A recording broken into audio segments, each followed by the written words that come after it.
This was a library, but also a cultural project in that it was a museum, research and archives, library, and just such an important building for this community. People migrated here from the South to get away from the dastardly and dangerous and very hard life of integration but segregation.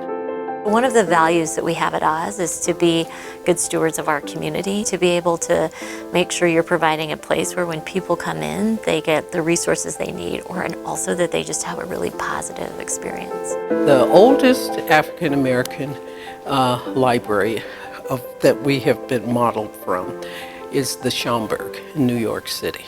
So we're one of 5, which means a public library with our archives being connected to a public library.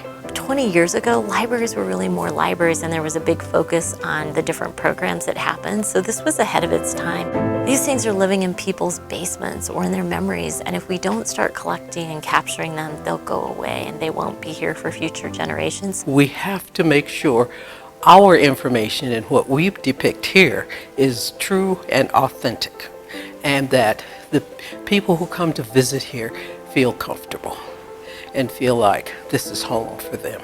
Having the stair in an important corner like this, to me it symbolized the success of the African American community reaching up, coming up, and that stair in front of that skyline was symbolic of their success here in Denver. You know, there was a fine balance of make this a building that will stand the test of time. So there's granite on the floor, there's wood on the walls. We were careful in those selections, but it also has to be approachable. I want us to be completely different from the other approaches of libraries, and I want them to say, wow.